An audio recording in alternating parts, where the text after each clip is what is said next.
Salut les gars, espérant que vous allez super bien. De mon côté, je vais bien également. Dans cette vidéo, nous allons aller très rapidement. Je vais vous montrer la stratégie que j'utilise sur la paire de l'euro-dollar. Je vous ai toujours rappelé ici que les stratégies, peu importe les paires que vous tradez, c'est souvent difficile pour une stratégie d'être exécutive sur plusieurs paires. Donc, selon mon expérience, parce que j'ai remarqué depuis plusieurs années que la manière dont une figure de retournement, par exemple, la manière dont un ETE peut se former et s'exécuter sur telle paire, ce n'est pas de cette même manière-là que cela va s'exécuter et cela va se former, se configurer bien sûr, et s'exécuter sur une autre paire. Il y a toujours une petite différence ou bien une petite touche particulière propre à chaque paire. C'est cela que je vais vous prouver sur la paire de l'euro-dollar aujourd'hui. C'est une stratégie que j'utilise très souvent sur l'euro-dollar pour pouvoir anticiper le retournement de tendance. Donc, si c'est la première fois que tu tombes sur la vidéo, active la cloche de notification, abonne-toi, mets-moi un pouce bleu et retrouve-moi pour que je te montre de quoi je parle exactement.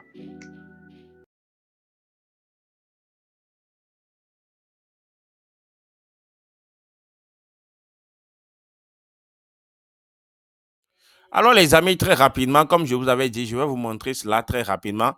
Alors, nous irons maintenant sur un support pour pouvoir expliquer cela. On va dans World pour aller illustrer la stratégie d'abord. Si on est d'accord, voilà, on a ça. On prend ceci. Voilà, et on agrandit. Alors, je viens de vous expliquer maintenant que chaque figure de retournement a sa manière d'exécution sur chaque paire. Ce n'est pas de la même partout, comme je viens de vous le dire. Quand on prend maintenant un ETE, ce n'est pas le ETE ne s'exécute pas de la même manière sur chaque paire. Non, il y a toujours une particularité que chaque paire ajoute à sa figure de retournement pour l'exécution. Surtout quand je parle de l'exécution, je mets plutôt l'accent sur le mode d'entrée.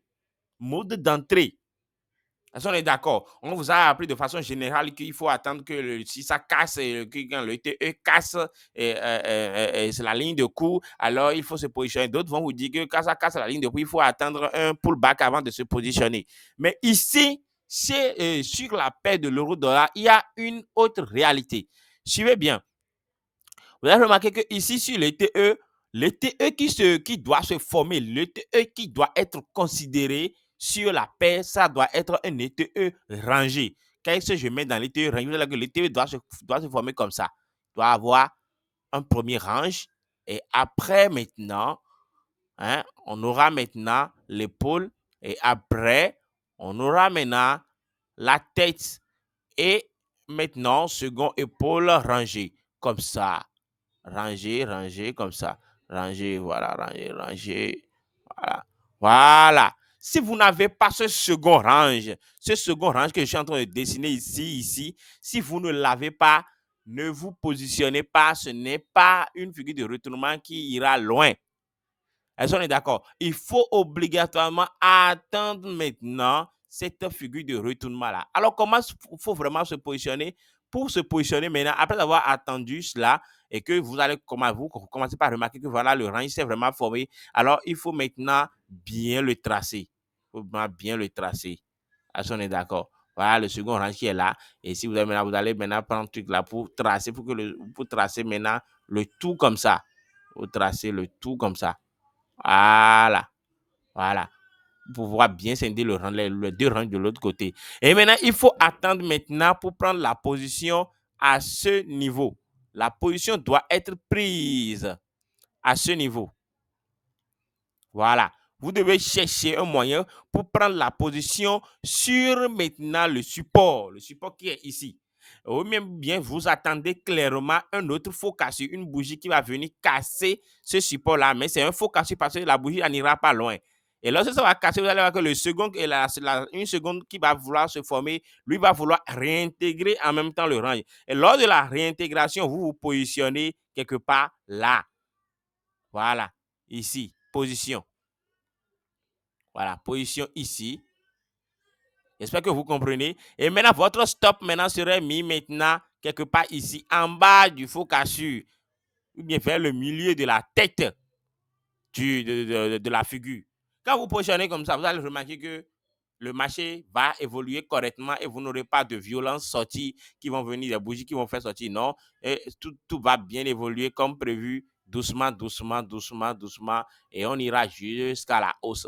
Maintenant, le TP doit être placé maintenant à la toute première résistance que vous allez rencontrer quand vous serez en train de monter vers le haut. Si vous voyez que voilà, il y a une résistance de ce côté, alors il faut savoir que votre TP doit être quelque part un peu plus bas ici afin que vous puissiez couper pour avant que les autres, les vendeurs ne reprennent le contrôle du marché. J'espère que vous avez compris, vous avez essayé de voir ce que je dis. Il faut revisualiser cela plusieurs fois et vous allez remarquer que c'est une stratégie assez simple qui marche très bien. Nous irons maintenant sur la paix pour aller vérifier, pour aller faire une illustration un peu plus pratique.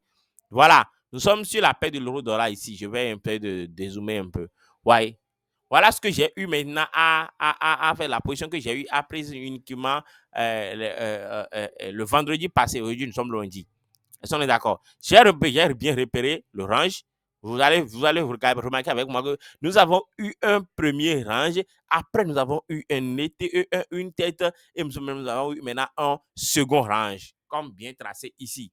Et lorsque j'ai fait maintenant, lorsque moi je me suis réveillé à 7h45 pour pouvoir me positionner parce que le marché de l'exécution sur le marché de l'euro-dollar, c'est souvent à 7h45 que vous allez voir qu'il y a plus de mouvement et que la liquidité à 7h45, vous devez être là.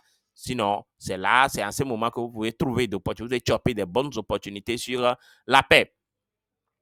Est-ce qu'on est d'accord? Alors, qu'est-ce qui s'est passé? Qu'est-ce qui se passe? Vous allez essayer maintenant. Lorsque moi je me suis levé, j'ai trouvé la position ici. Alors que j'ai attendu que la position redescende, que maintenant le prix redescende maintenant sur le support. Et lorsque le prix est redescendu sur le support, j'ai pris ma position quelque part ici et j'ai mis mon stop à ce niveau-là. Vous avez vu que maintenant que le prix qui était ici est venu à faire du faux cassure par rapport au support qui est là. Et il y a une autre réintégration. Et après, maintenant, nous avons tout est bien démarré. Est-ce qu'on est d'accord? Donc, voilà ce qui s'est passé. Donc, j'ai attendu lorsque le prix est venu à faire faux cassure et voulait réintégrer. Ou bien même lorsque j'ai déjà vu que le prix est revenu à ce niveau, un niveau que j'apprécie beaucoup. Alors, j'ai juste pris et j'ai juste pris la position là et j'ai mis mon stop quelque part ici. Cette position que je vais vous montrer, c'est là qui est là. Je vais vous montrer ça maintenant. Vous allez voir en réel comment est-ce que je l'avais pris en ce moment-là. Et le marché a évolué. Et là où j'ai pris, comme je l'avais dit, le TP est au second. Le TP est au second, à la seconde résistance que j'ai pu trouver. Voilà, ce niveau. J'ai pris mon TP est à ce niveau et qui a touché largement et j'ai fini la position ici avec quelque chose de 2,123 même de pourcentage de mon capital. Est-ce qu'on est d'accord? Donc, c'est une stratégie. Pourquoi on attend jusqu'à ici? On attend afin de pouvoir faire quoi? Afin de pouvoir avoir un risque-reward ratio très intéressant. Et puis, il faudrait risquer au moins un peu moins de 1 pour au moins 3. Si on est d'accord, risquez moins de 1 pour au moins 3. Vous pouvez bien voir. Vous pouvez voir même avec, vous voyez maintenant, il y a 2 carreaux ici. Donc, nous avons pris position ici, il y a 2 carreaux là, 2 carreaux ici. Mais combien nous avons gagné? Nous avons gagné 1 carreau, 2 carreaux, 3 carreaux, 5 carreaux. Est-ce que vous voyez? Voilà. Donc, c'est un peu ça. J'espère que vous avez compris la stratégie, que vous allez commencer par observer ça. Cela se passe uniquement sur la paire de l'euro-dollar. Si vous allez sur d'autres paires, je ne suis pas sûr que vous allez voir les mêmes choses. Mais c'est la paire de l'euro-dollar, voilà une stratégie. Il y a toujours une particularité, comme je vous l'avais bien précisé.